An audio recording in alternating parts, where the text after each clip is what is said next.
1 Coríntios, capítulo 15, eu quero falar sobre ressurreição. Como você sabe, hoje é domingo da ressurreição, amém, queridos? Diga comigo, domingo da ressurreição, amém? Essa é uma data tão importante no calendário cristão, em que nós nos lembramos aquele momento da história em que o Filho de Deus se entregou por nós. A sexta-feira, quando Ele abraçou o caminho significativo, o caminho de dor em direção à cruz, nós chamamos de sexta-feira da paixão. O sábado, em que nós comemoramos a sua morte ali, nos lembramos da sua morte, o tempo em que o Filho de Deus se entregou ali e desceu ao sepulcro e permaneceu ali, e no domingo então nos lembramos da sua ressurreição, amém? Ele está vivo, e a morte não tem mais poder sobre ele, amém? Por que isso é importante? 1 Coríntios capítulo 15, versículo 1 diz: irmãos, quero lembrar-lhes o evangelho que eu lhes preguei, o qual vocês receberam, e no qual vocês estão firmes. Por meio deste evangelho vocês são salvos, desde que se apeguem firmemente à palavra que lhes preguei. Caso contrário, vocês têm crido em vão. Pois o que primeiramente lhes transmiti foi o que eu recebi: que Cristo morreu pelos nossos pecados, segundo as Escrituras, foi sepultado e ressuscitou no terceiro dia, segundo as Escrituras, apareceu a Pedro e aos 12, e depois disso, apareceu a mais de 500 irmãos de uma só vez, a maioria dos quais ainda vive, embora alguns já tenham adormecido.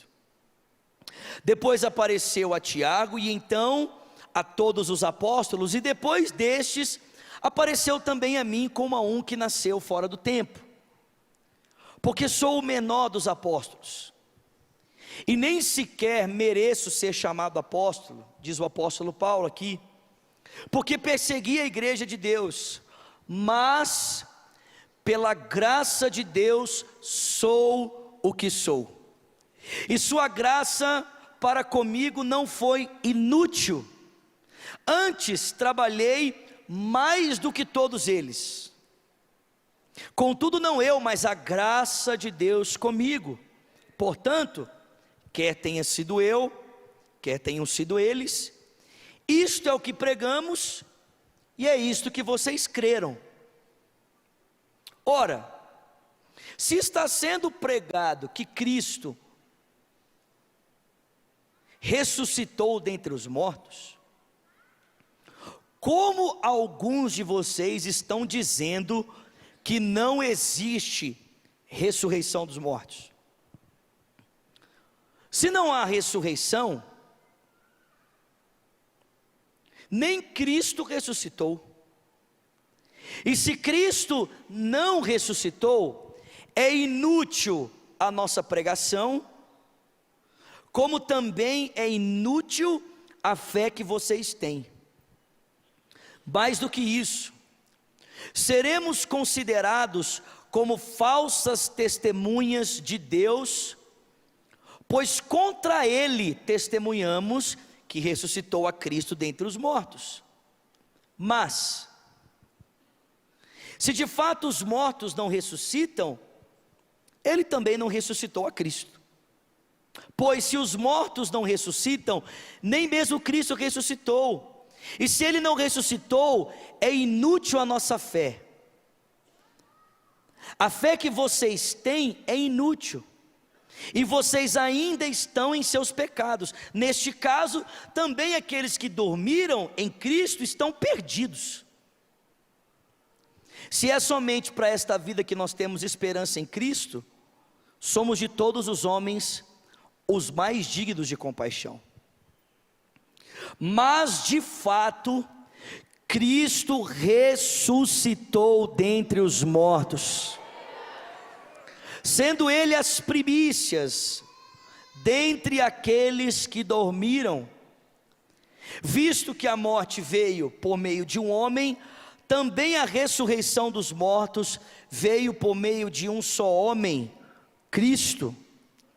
Pois da mesma forma como em Adão todos morreram, em Cristo todos serão vivificados, mas cada um por sua vez.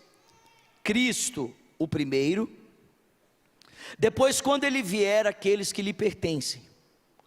Então virá o fim, quando ele entregar o reino a Deus o Pai, depois de ter destruído todo domínio e autoridade e poder. Porque é necessário que ele reine, até que todos os seus inimigos sejam colocados debaixo dos seus pés.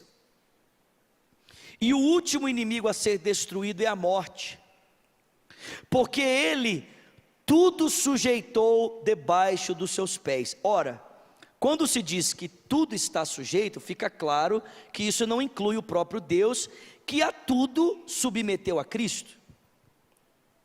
Quando, porém, tudo estiver sujeito a Ele, a Cristo, então o próprio Filho se sujeitará àquele que a todas as coisas sujeitou a Cristo, a fim de que Deus seja tudo em todos.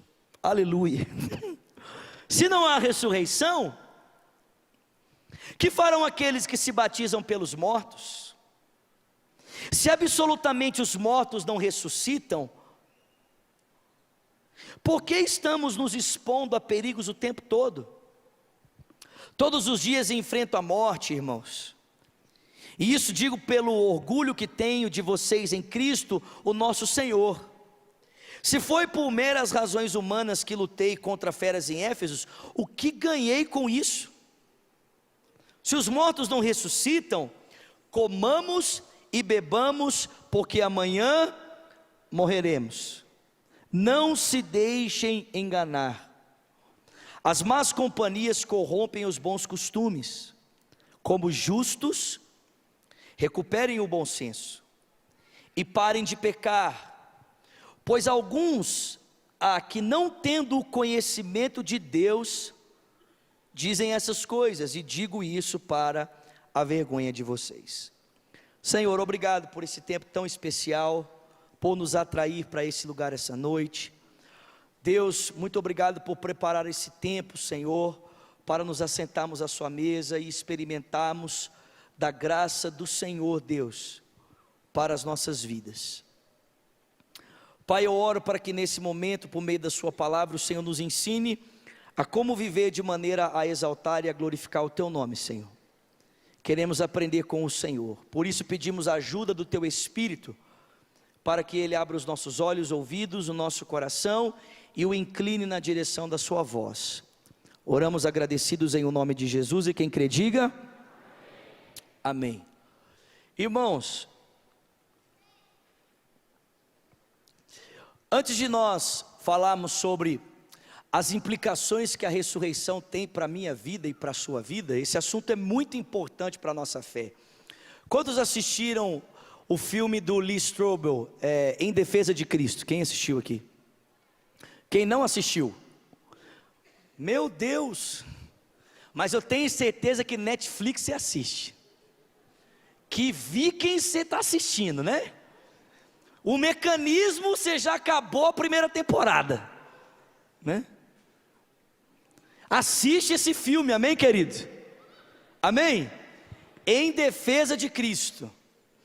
Esse filme, irmãos, preste atenção, ele retrata a jornada de um jornalista ateu, que ficou tão indignado com a conversão da esposa dele, ele ficou tão indignado que a mulher dele começou a ir na igreja e dar dízimo para pastor em nome de Jesus, que ele falou assim: eu vou provar de todas as maneiras que essa mulher está louca, e que aquilo que esses crentes pregam não passa de uma mentira bem inventada. E ele decidiu então estudar, averiguar o principal assunto da fé cristã, Ele conversa com um ateu, e um ateu diz para ele: olha, se for possível desconstruir a crença na ressurreição de Jesus, se for possível provar que a ressurreição não passa de uma grande fábula, então todo o restante da fé cristã não tem sentido nenhum, porque tudo que os cristãos acreditam e professam está alicerçado nessa grande verdade: Jesus ressuscitou dos mortos. A divindade de Jesus é comprovada pela ressurreição, e tudo que nós experimentamos na fé cristã é comprovado por causa da ressurreição. Ou seja, se a ressurreição for desconstruída, provada como uma mera mentira, então tudo que nós cremos, confessamos e vivemos pela obra do Espírito é só mentira. E esse cara começou a estudar. Só que quanto mais ele estudava, mais ele se deparava com uma verdade. Sabe qual que é? É que não existe como desmentir a ressurreição de Jesus. Tem alguém comigo aqui? O cara foi conversar com médicos que tinham confessado o ateísmo e tinham tentado, por meio da medicina, provar que a ressurreição era uma grande mentira. E quando esse cara, o Lee Strobel, chegou para conversar com esses médicos, sabe o que ele descobriu? Que esses médicos haviam convertido e estavam confessando o senhorio de Cristo. Arqueólogos, linguistas, irmãos, o cara estudou e pesquisou e foi atrás. Ele chegou num ponto que ele não tinha mais como. Ele percebeu que, na verdade, o ateísmo, quando fala contra a ressurreição, fala mais baseado em uma especulação, em uma crença contra a ressurreição, do que propriamente em fatos históricos. E vocês já sabem como é que o filme e o livro termina, né? O livro termina com esse cara se convertendo e se tornando um dos principais defensores da fé cristã do seu tempo. Milhares de pessoas vieram aos pés de Cristo por causa da vida, do trabalho desse homem chamado Lee Strobel. Sabe o que é interessante? É que quando a Bíblia fala sobre a ressurreição de Jesus, quando os apóstolos de Cristo se levantam para proclamar que Cristo Jesus ressuscitou dos mortos, irmãos, eles não fazem baseados em uma experiência subjetiva. Os apóstolos de Cristo não se levantam para pregar sobre a ressurreição dizendo assim: eu senti que Ele ressuscitou, eu tive um sonho e nesse sonho eu cheguei à convicção de que Ele ressuscitou, eu senti um arrepio quando passei pela tumba e por isso cheguei à conclusão que Ele ressuscitou. Porque, meus irmãos, você há de concordar comigo que se o argumento dos apóstolos a respeito da ressurreição fossem experiências subjetivas, então, irmãos, qualquer religião que recompense seus seguidores como experiência poderia ser considerada verdadeira. E segundo, seria muito fácil desconstruir a fé dos cristãos calcada na ressurreição, afinal de contas não passa de grande sentimentalismo. É um monte de gente sentimental dizendo que sentiu alguma coisa. Ô gente, mas sentir alguma coisa muita gente sente. Se você vai na rave, o pessoal sente um monte de coisa. No show do Luan Santana, o pessoal sente um monte de coisa. Quando o pessoal toma lá o Santo Daime, sente um monte de coisa. Mas preste atenção, todas essas pessoas ou todas essas experiências só podem dar para você uma conclusão da verdade baseado no que elas sentem. A fé cristã, quando fala da ressurreição de Jesus, não o faz baseado em sentimentos, o faz baseado em fatos concretos.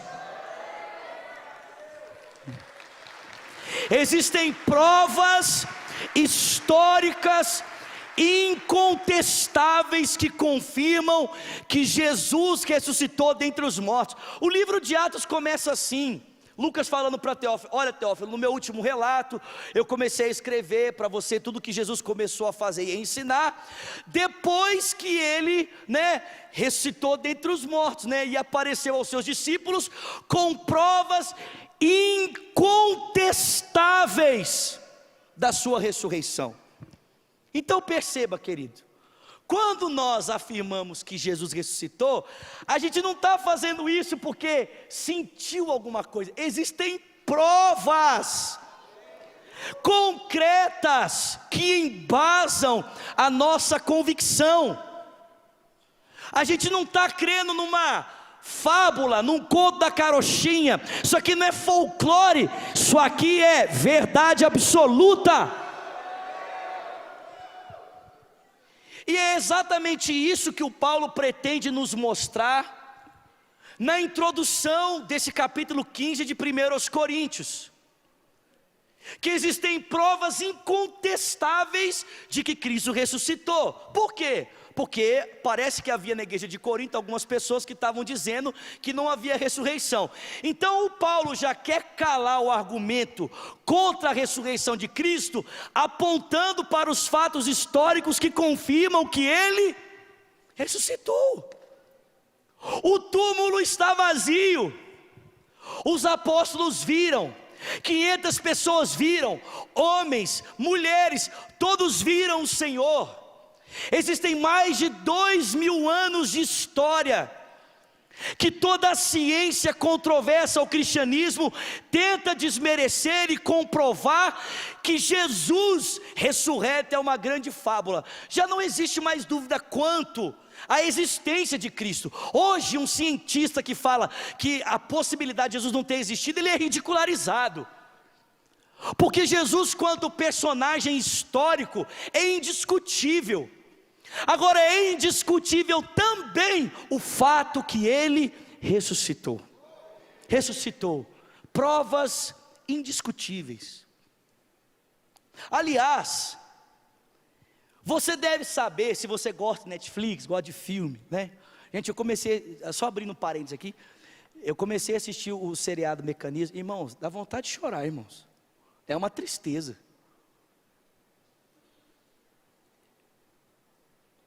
Você vê retratado diante de você, baseado na obra do livro do juiz Sérgio Moro, o que o nosso país está vivendo, irmãos, nos bastidores, no âmbito da corrupção. Irmãos, é nojento. Nós precisamos orar para esse país, amém? Desesperadamente, irmãos. Voltando. Bom, você já deve ter assistido filmes de super-heróis, sim ou não? Você já conseguiu perceber que todo drama ou toda ficção precisa ter muito bem os seus pontos estabelecidos para que a conclusão seja perfeita? Toda ficção, a fim de que pareça verdade. Exemplo, eu adoro Star Wars, amo.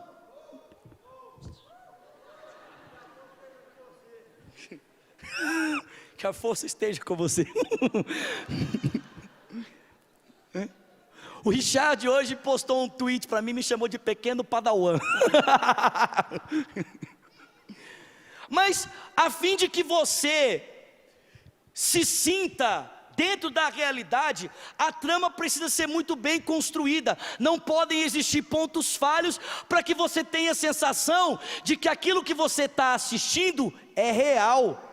Ô irmãos, quando você lê os evangelhos, os relatos dos apóstolos de Jesus, que anunciam para nós a sua ressurreição, eu não sei se você já tinha parado para perceber isso, mas os apóstolos não fazem questão nenhuma de montar um enredo que pareça perfeito e não aponte para falhas no que diz respeito à ressurreição de Jesus.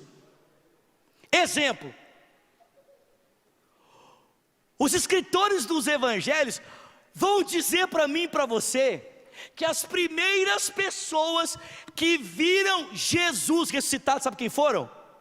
Mulheres. Ô gente, sabe quanto valia naquela época o testemunho de uma mulher? Irmãs, hoje o testemunho de vocês vale muito, amém? Amém, irmãs? Amém, irmãs?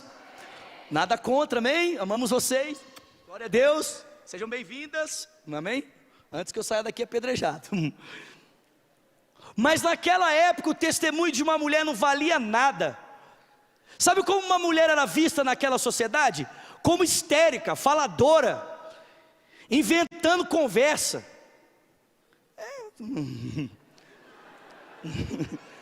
Seguindo em frente, pula essa parte. Irmãs, amamos vocês, amém? Guarde as pedras. Olha só, não é interessante? Se os apóstolos estivessem tão preocupados em construir uma verdade, estivessem tão preocupados em construir um enredo baseado em uma ficção, que não existisse possibilidade de falhas, você acha que eles iam confiar o testemunho da ressurreição nas mãos das mulheres? Segundo, os evangelhos deixam muito claros para mim e para você, olha que interessante, que os próprios homens responsáveis pelo testemunho da ressurreição não acreditavam nela. Cara, você está comigo aqui? Gente, você consegue entender que as próprias pessoas que levariam aquele testemunho a outras nações, a outras pessoas, foram os primeiros a desacreditar dela? A Bíblia diz que na manhã da ressurreição, os discípulos não estavam na porta do sepulcro dizendo: vem para fora que nós estamos aqui, estamos te esperando, vem Jesus, Maranata, a hora vem. Não, a Bíblia diz que eles estavam a portas trancadas por medo dos judeus. 2 dentre eles já estavam indo embora, os outros nem acreditavam mais. E quando Jesus apareceu ressuscitado, o texto bíblico diz que alguns entre eles duvidaram. Gente, os evangelistas não fazem questão nenhuma de escrever um relato perfeito. Eles fazem a questão de deixar muito claro os eventos que sucederam à ressurreição do Senhor, para que você possa perceber, para que você, ao ler os evangelhos, possa perceber que aquilo ali não é uma história bem montada, apontando para um desfecho glorioso. Aquilo é a verdade de pessoas que experimentaram o drama de verem o seu Senhor, a sua esperança, serem mortos, e a incapacidade desses homens de acreditarem num milagre tão extraordinário, mas a maneira como a vida deles foi transformada diante dessa consciência, a maneira como a vida desses homens foi revolucionada quando eles se depararam com o Cristo ressurreto dentre os mortos, que ofereceu a eles provas incontestáveis da ressurreição, mãos feridos, lado traspassado, uma tumba vazia, 500 pessoas que contemplaram a sua glória diante da sua ressurreição. E sabe o que é mais impressionante? Olha, eu até acredito que alguém possa morrer por uma mentira que acredita ser verdade, mas eu duvido que alguém aqui sustentaria uma mentira se essa mentira custasse a sua vida. Duvido. Você até ousaria morrer por uma mentira se você cresce nela como verdade. Exemplo, você vê os caras do Estado Islâmico, eles matam e morrem porque eles acreditam que aquilo que eles creem é verdade. Mas abra os olhos de um muçulmano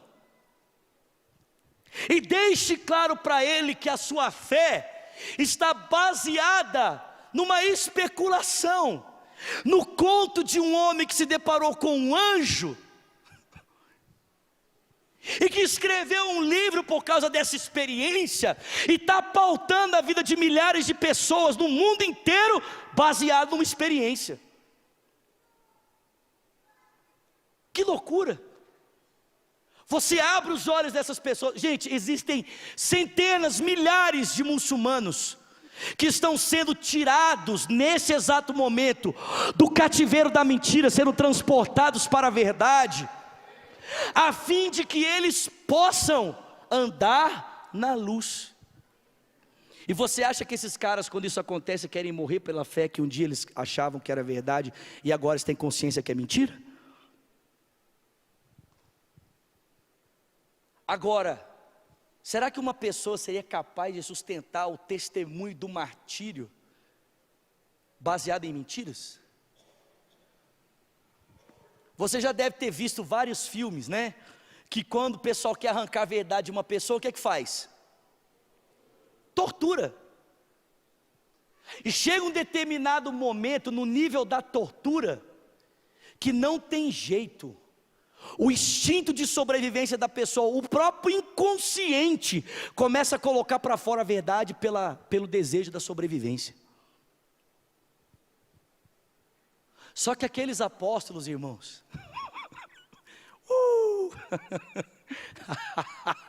aqueles apóstolos que estavam tímidos, aqueles apóstolos que estavam medrosos, trancafiados dentro de um quarto escuro, com medo dos gentios, quando viram o Cristo ressuscitado, e foram cheios do Espírito Santo, quando foram postos diante do sinédrio, quando foram colocados diante da tortura, do martírio, da morte, o texto bíblico conta para mim e para você, meu irmão, que Estevão, sendo apedrejado, levantou os seus olhos para o céu e disse: eu vejo Jesus assentado à direita de Deus o Pai. A Bíblia diz que os seus opositores colocaram as mãos nos ouvidos, dizendo: para de falar. Ele diz: opa, agora ele não está mais sentado não, agora ele está de pé à direita de Deus Pai, pronto para me receber. Jesus, perdoa, porque eles não sabem o que estão fazendo. Em tuas mãos entrego o meu espírito. A história da igreja conta que quando Pedro foi capturado e foi morto, para ser torturado, como descrito ali, né, no Evangelho de João, quando Pedro caminhou com Jesus, aí Jesus falou, o Pedro negou Jesus, aí Jesus falou para ele: você me ama, eu te amo, você me ama, eu te amo, você me ama, tu sabes que eu te amo. Mas aí o Pedro estava incomodado com o destino da vida de João, né? Como muitos cristãos, em vez de preocupar com aquilo que Deus tem para ele, está preocupado com o que Deus tem para o outro. Receba essa parte na sua herança, aleluia. Aí o Pedro falou assim: ô Jesus, e qual que vai ser a dele ali? Jesus falou assim: o que você tem com a vida dele, cara? Compete a você me seguir, meu irmão. Vem e me segue. E aí Jesus falou assim para Pedro: você agora é jovem, e você se dirige para onde você quer, mas quando você for velho, pessoas vão tomar você e vão guiar você para onde você não quer ir. E Pedro sabia que Jesus estava falando do martírio. Quando Pedro estava velho, ele foi tomado.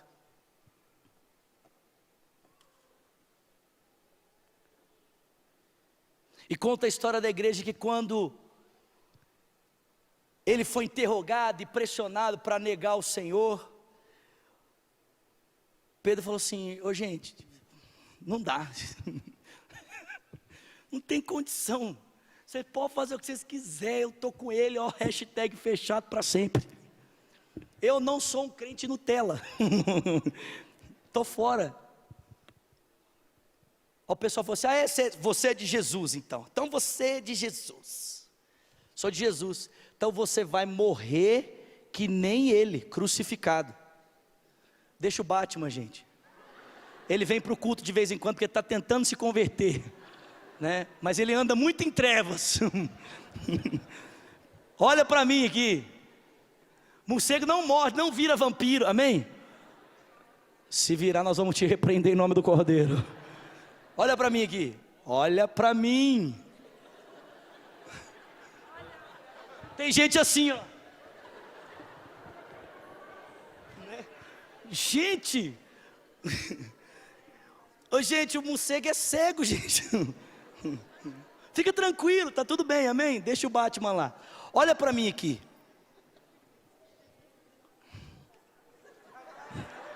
Apaga a luz para nós, que aí o pessoal não vai ter para onde olhar. Presta atenção, escuta. Quando o pessoal pegou Pedro, falou assim: você vai morrer que nem Jesus. Olha o que o Pedro falou assim: eu não sou digno de morrer como meu mestre, me crucifica de cabeça para baixo. Ô gente, a história da igreja conta a história de Policarpo de Esmirna, discípulo de João, que foi discípulo do Senhor. Irmãos, todos os apóstolos foram martirizados, todos, sem exceção, todos. Mas Policarpo de Esmirna teve a oportunidade de se converter quando criança. Ele cresceu sendo discipulado por João, que era discípulo do Senhor. Meu Deus, oh Senhor, envia a tua glória de novo. E aí quando Policarpo estava velho, o Império Romano começou a perseguir a igreja. E aí o pessoal amava muito Policarpo, assim, Policarpo tinha aquele aspecto gentil, um homem devoto a vida inteira, consagrado ao Senhor. E aí o pessoal ficou com medo do que poderia acontecer com Policarpo, a maneira como ele poderia ser torturado. E aí o pessoal falou assim: gente, vamos fugir com Policarpo, vamos esconder ele, porque se o pessoal pegar ele, ele é velhinho, vão trucidar ele. E fugiram com Policarpo. Só que a perseguição foi crescendo, gente foi sendo morta, gente foi sendo torturada, e numa dessas algum cristão acabou delatando aonde o Policarpo estava, e os soldados foram lá. E quando os soldados chegaram para prender Policarpo,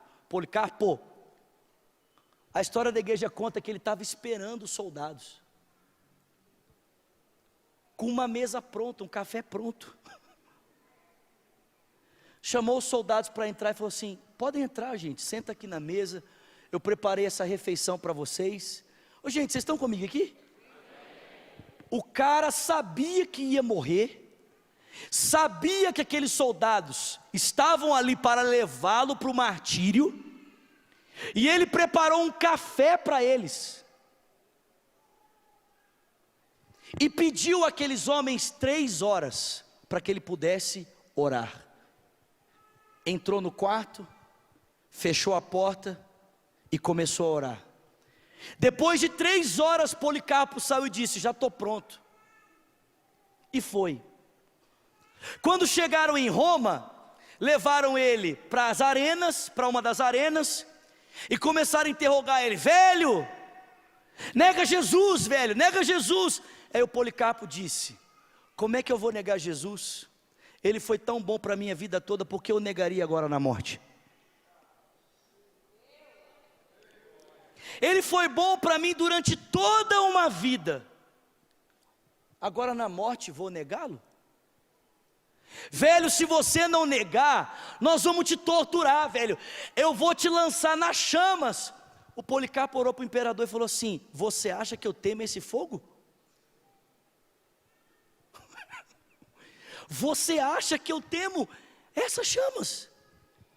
Eu falei assim: imperador, eu temo o fogo que nunca se apaga, e que não consome apenas o corpo, mas também a alma. Aí o imperador falou assim: então queimem ele. Aí os soldados vieram para pegar. O Policarpo falou assim: não, tira a mão de mim, eu me entrego. E a história da igreja conta que ele caminhou resolutamente em direção às chamas. Ali ele se posicionou, e ali ele começou a ser queimado vivo. Alguns dos relatos que contam a morte de Policarpo diz que enquanto ele queimava vivo, o seu corpo brilhava a glória de Deus. Meus irmãos, esses homens sustentaram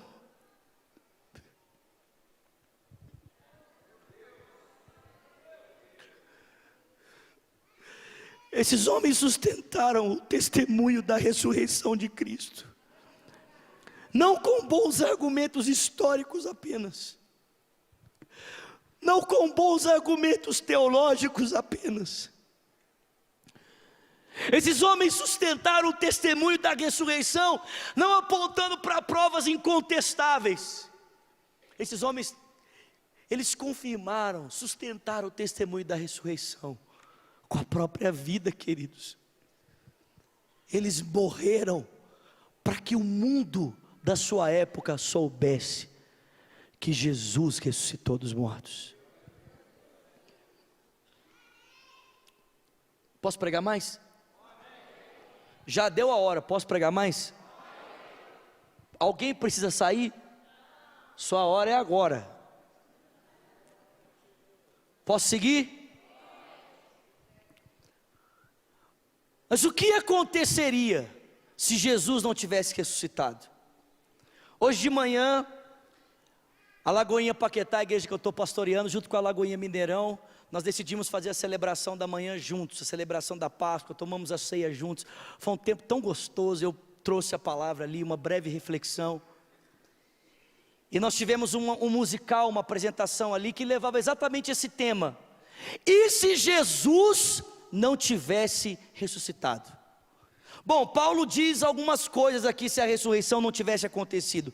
Primeira, o Paulo diz que se a ressurreição não tivesse acontecido, nós não teríamos motivos para confiar em Deus.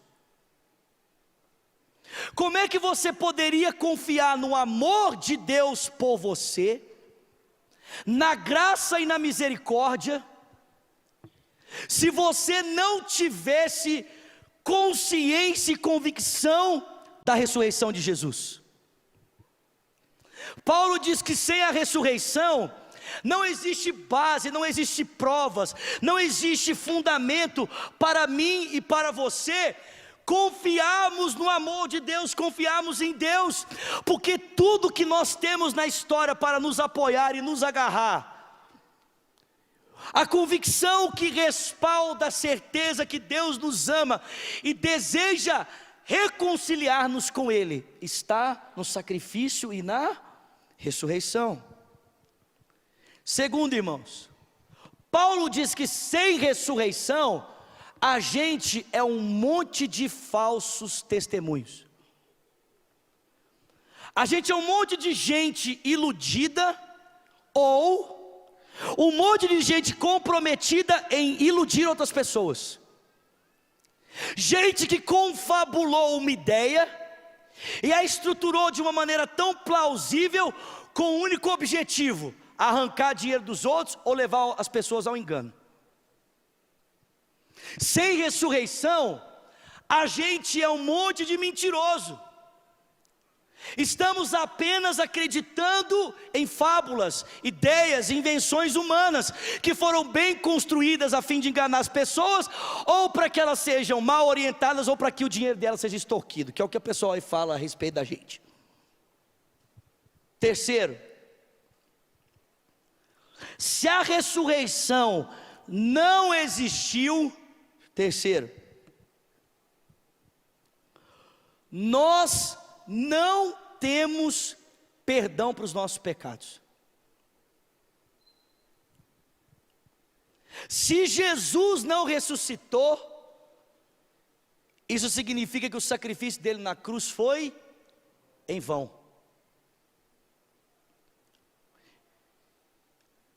Eu já disse isso aqui, você deve se lembrar. Qual é a certeza que o povo de Israel tinha de que o sacrifício que era oferecido no Santo dos Santos tinha sido aceito, os pecados tinham sido cobertos, e a relação com Deus havia sido transformada de ira para paz? Uma única certeza: o sumo sacerdote voltando vivo. Porque o sumo sacerdote levava o sangue da propiciação, o sangue para colocar no propiciatório. Se você não está acostumado com o linguajar bíblico, olha só, propiciatório é o seguinte: no Antigo Testamento havia um espaço como esse, chamado templo ou tabernáculo. Só que esse espaço tinha 3 repartições. A primeira chamava átrio, a segunda se chamava santo do santo lugar, e a terceira santo dos santos. Cada uma dessas repartições tinha uma mobília específica. Na última parte havia uma mobília chamada Arca da Aliança. Você já deve ter visto, né? Alguns segmentos religiosos aí popularizaram a cena da arca para o Brasil e o mundo. Mas isso é um assunto para outra hora. Em cima da arca ficava uma tampa, e no meio da tampa ficava um negócio chamado propiciatório. Era o lugar em que Deus vinha para se encontrar com o seu povo, e o povo tinha uma experiência com Deus. Só que quando o povo falhava, quando o povo pecava, transgredia a lei, desobedecia os mandamentos, alterava a relação de obediência para desobediência, Deus então ficava irado com o povo e deixava o povo à mercê da sua desobediência. Para que a relação com Deus fosse restaurada, anualmente um cordeiro puro, sem defeito, era oferecido a Deus o sangue dele, sangue puro, né? Então o sangue do inocente era oferecido para tapar a nudez do culpado, e Deus exigia que esse sangue fosse levado e colocado no propiciatório. Só que na noite anterior para isso acontecer, o sumo sacerdote, primeiro, não podia dormir, porque se ele dormisse e tivesse um sonho impuro, ele morria no Santo dos Santos. Ele tomava vários banhos, vestia uma roupa especial, existia uma série de rituais que ele precisava obedecer, para que ele tivesse condição de levar o sacrifício no propiciatório, por ele e pelo povo. Agora, vocês estão comigo aqui? Se o sumo sacerdote entrasse, e ele não tivesse obedecido a algum regulamento, sabe o que acontecia com ele? Ele era fulminado imediatamente. É por isso que uma corda era amarrada no tornozelo do sumo sacerdote, para que caso ele morresse, ninguém entrava para buscar. Tipo assim, dando, né, contextualizando, se o pastor Márcio entrasse e morresse, quem é que tinha coragem de entrar para buscar ele? Irmão, você olha para o pastor Márcio assim: oh filho, tão precioso. Parece que ele nunca peca, sim ou não? Sim ou não? Pois é, mas ele peca. Como eu peco, como você peca, ele é gente que nem a gente.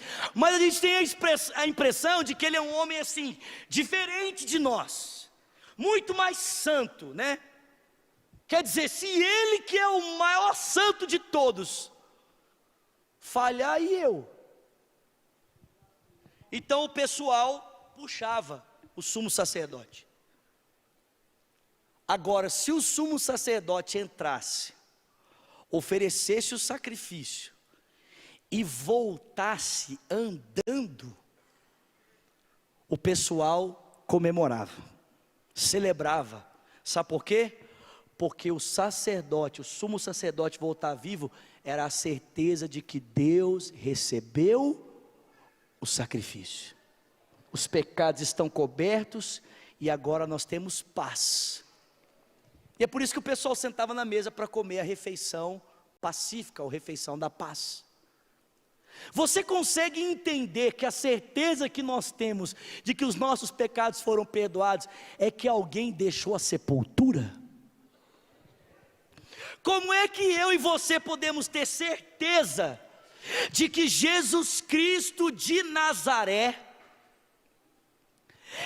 é suficiente diante de Deus o Pai para nos perdoar os pecados e nos reconciliar com Deus? Vou dizer para você, porque Ele deu a vida dele, Ele, oh aleluia, Ele esvaziou-se de si mesmo, deu a sua vida, derramou o seu sangue e desceu ao sepulcro, mas ao terceiro dia a pedra rolou, meu irmão. E eu tenho uma boa notícia para você: ela não rolou de fora para dentro, ela rolou de dentro para fora, porque aquele que estava morto ressuscitou de dentre os mortos, para que eu e você tenhamos a certeza de que fomos reconciliados e os nossos pecados estão perdoados. Mas e se não tem ressurreição? E por último, irmãos, cara, Gabi terminou o louvor aqui cantando: porque Ele vive, eu posso. Se não tem ressurreição, irmão, não tem esperança.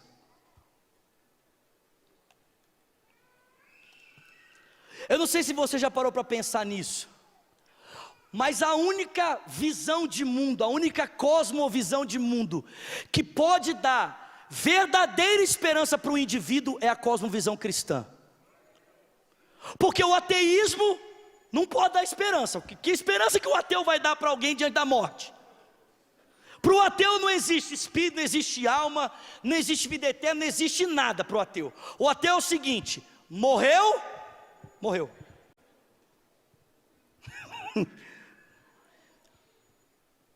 Gente, existem inúmeros, presta atenção, existem inúmeros relatos de pessoas que professam o ateísmo, que diante da morte entram em desespero.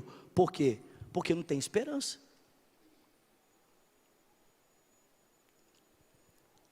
Ou eles começam a confabular, né? Coisas impossíveis que a medicina ainda não inventou, para tentar justificar a expectativa de uma vida longeva. Segundo, cara, se você tentar basear a sua expectativa de vida eterna em qualquer religião que não seja o cristianismo, é tudo fábula. Fábula. Fábula. Porque eu não sei se você percebe, a gente baseia a expectativa de vida eterna em fatos concretos. Jesus ressuscitou. Qualquer outra religião que fale de vida eterna fora do cristianismo, fala de experiências subjetivas. Não tem como provar. Não dá para provar em reencarnação. Não dá. Ninguém pode provar a reencarnação. Ninguém pode provar que existe um paraíso com não sei quantas virgens lá, para alguém que explode em nome de Alá. Mas eu posso provar para você que vida eterna existe. Eu posso provar para você que por meio da fé em Cristo, alguém pode vencer a morte. Sabe por quê? Porque o meu Senhor ressuscitou de dentre os mortos. O meu Senhor está vivo. Alguém pode dar glória a Deus por isso aqui? Uau! Jesus está vivo. E é Ele que me dá esperança. Porque Ele vive e eu posso crer no amanhã.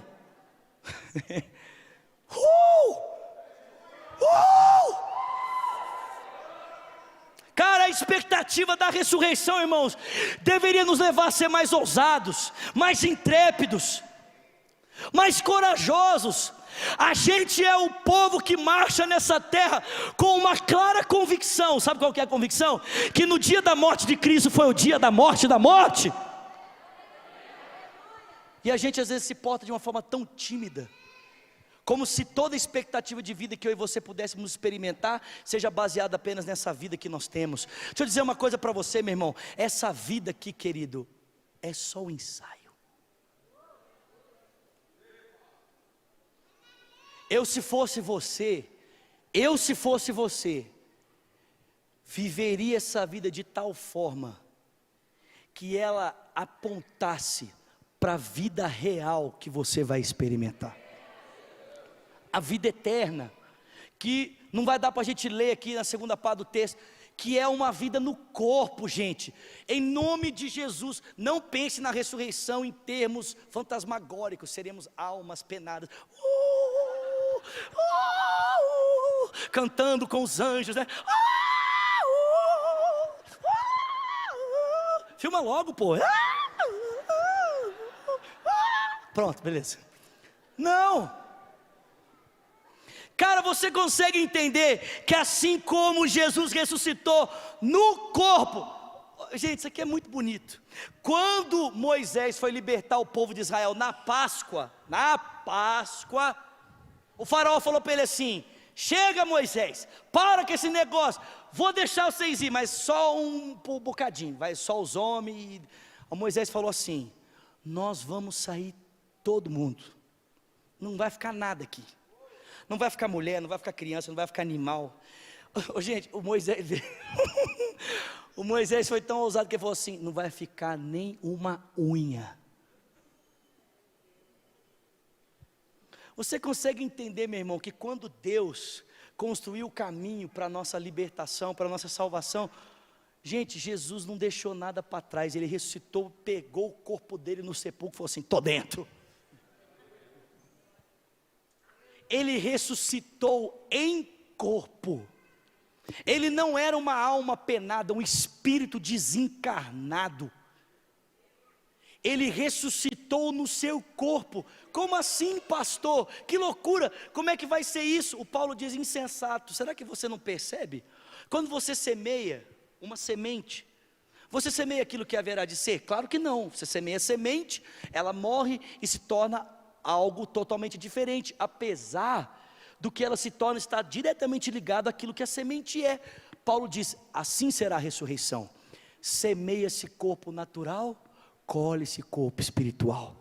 Semeia-se um corpo corruptível, colhe-se um corpo incorruptível. Semeia-se para a morte, se ressuscita para a vida. Cara,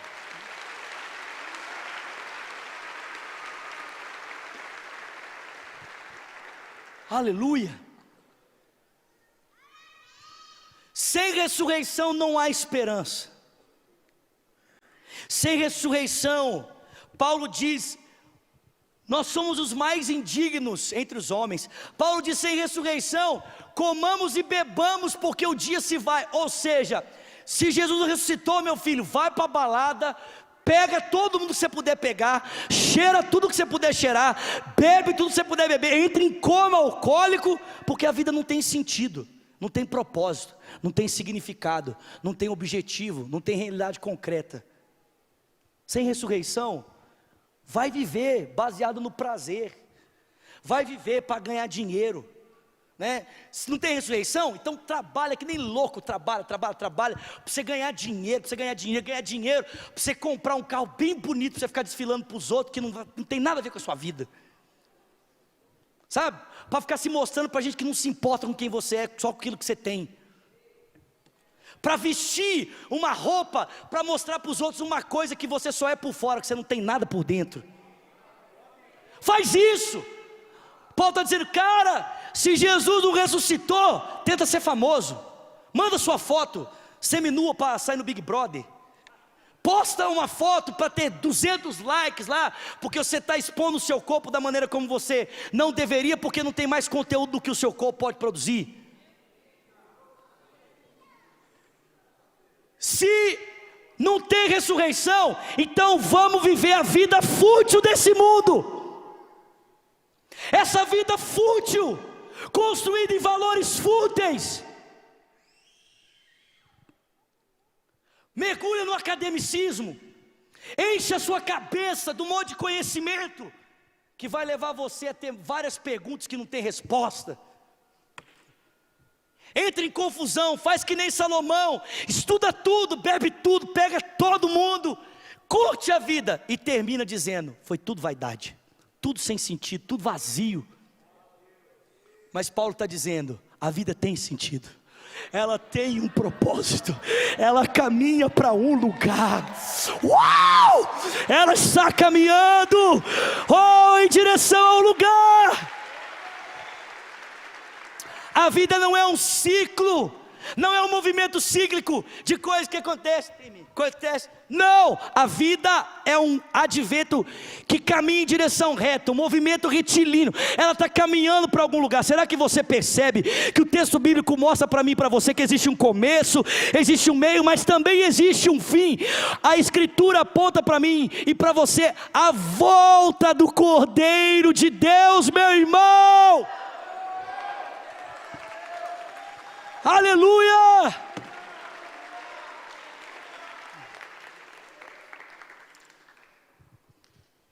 Existe ressurreição. Se ela não existisse, quebra tudo, mas ela existe. Jesus ressuscitou. A nossa fé não é em vão. Não é em vão. Nós afirmamos que Cristo ressuscitou dos mortos, baseado em provas incontestáveis. Vou terminar contando isso aqui. Pode ficar de pé no seu lugar, por favor.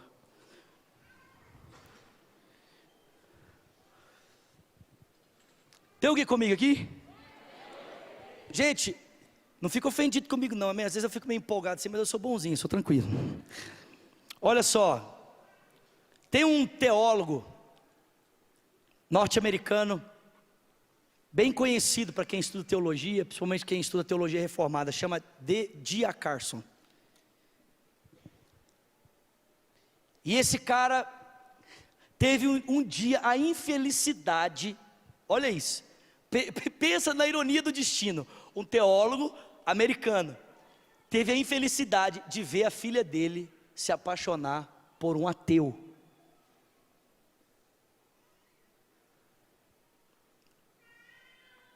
E aí o menino estava muito apaixonado por ela também, e ele queria desenvolver relacionamento com ela e tudo mais. Só que ela falou assim: cara, não dá, você é ateu, eu sou cristã. Ele falou assim: cristianismo é uma baboseira, uma balela, seu pai está querendo te enganar, sua trouxa. Ela falou assim: então vai lá conversar com ele. Ele foi. E ele chegou lá e falou assim: eu vou provar para você que a sua fé é uma grande mentira. E o Carson falou para ele: ok, então vamos estudar juntos. E eles começaram a ler livros juntos, estudar juntos.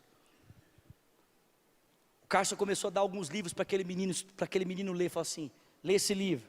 E o menino lia e vinha com 30 páginas de pergunta. E o Carson respondia, e ele entrava em desespero e fazia mais perguntas. E o Carson dava outro livro para... E assim foi. Resumindo a história, no final, eu não lembro de se 3 ou 6 meses, sabe o que aconteceu com aquele jovem? Sabe o que aconteceu com aquele jovem? Ele se converteu. Porque ele quis ir atrás da verdade. Ele chegou num ponto que o relacionamento com a filha do Carson tornou-se insignificante. Ele começou a ser tão confrontado com a fé cristã, que a menina virou assunto secundário. Ele falou: cara, se esse negócio é verdade, eu preciso entender isso. E ele converteu. E passado alguns anos, eles casaram. E esse jovem se tornou o genro do D.A. Carson.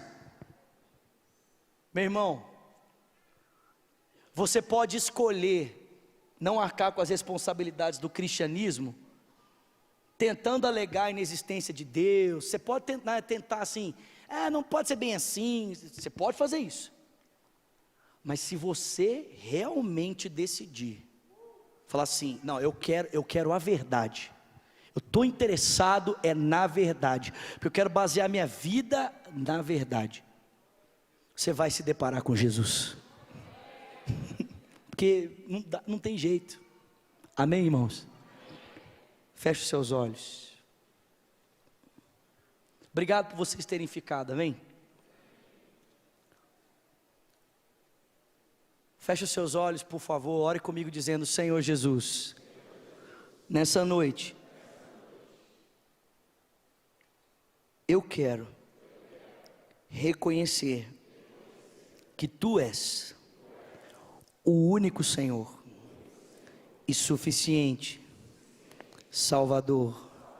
Diga: Jesus Cristo, eu abro o meu coração e eu te entrego a minha vida.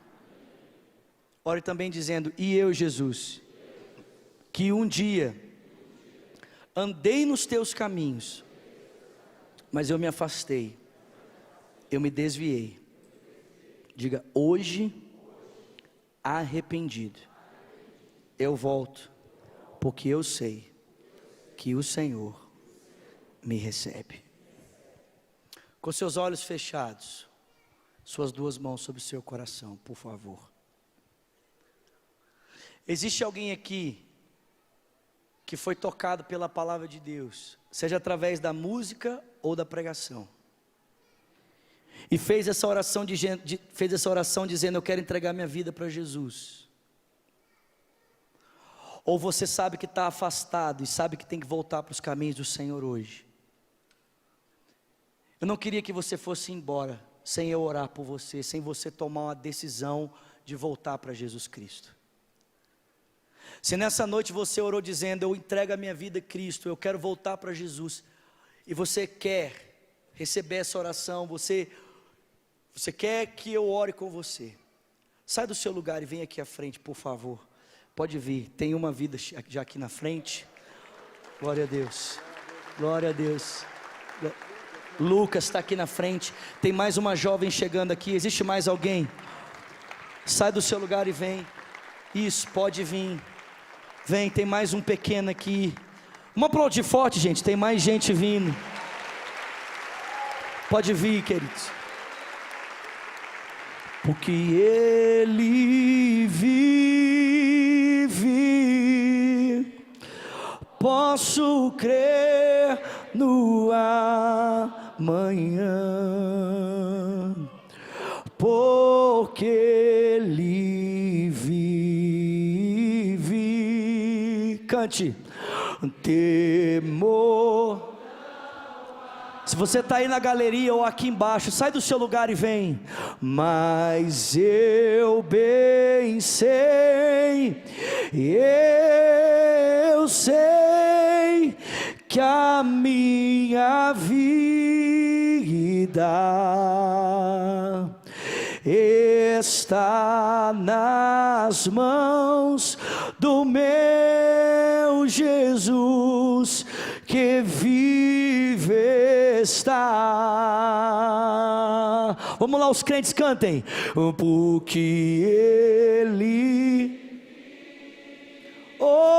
Ele vive, posso crer no amanhã, porque Ele vive.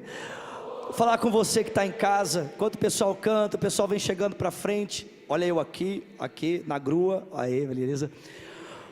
Se você precisa tomar essa decisão por Jesus hoje, talvez nessa noite Ele tenha usado a palavra para falar ao seu coração. Queria pedir que você ligasse para nós. Vai aparecer um telefone na sua tela, 3429-9500. Liga para nós. Queremos orar por você, queremos abençoar a sua vida. Talvez tenha uma lagoinha aí pertinho de você. Você pode congregar, se aproximar para ser discipulado. Faça uma visita para nós. Deus te abençoe em nome de Jesus. Mas eu bem sei,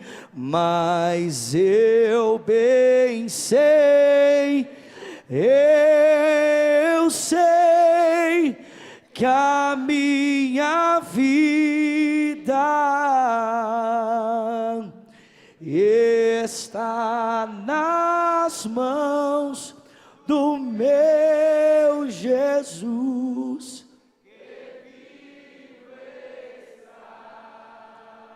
Estenda as mãos para cá, me ajude a orar por esses irmãos aqui. Você está feliz por aquilo que Deus está fazendo aqui hoje?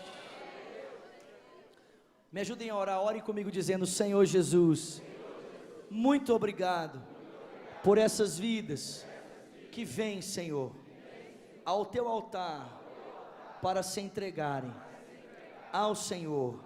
Diga: Pai, como igreja, nessa noite, nós os abençoamos. Diga: e nos comprometemos em amar, em servir, em viver a vida do Senhor, juntamente com elas. Diga: Senhor, que nessa noite, a mesma graça, o Espírito Santo que está em nós, venha sobre eles, faça morada, para a glória do teu nome. Nós oramos em nome de Jesus, amém. Vamos aplaudir esses queridos aqui.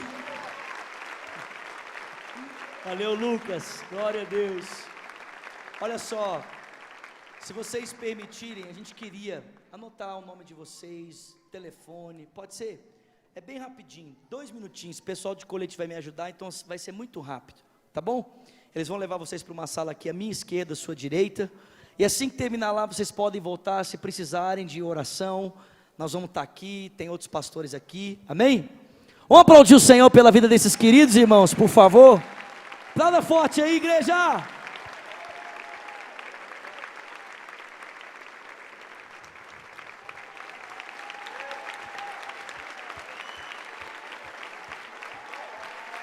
Vamos, igreja, vamos! Glória a Deus. Que a graça do nosso Senhor Jesus Cristo, o amor de Deus o Pai, a comunhão e o consolo que vem do Espírito Santo, seja com o povo de Deus aqui e espalhado em toda a terra, desde agora e para sempre. Quem crê, diga amém. Amém. Deus te abençoe, vai viver a melhor semana da sua vida. Domingo que vem, se Deus quiser, estaremos aqui, amém, queridos? Deus abençoe.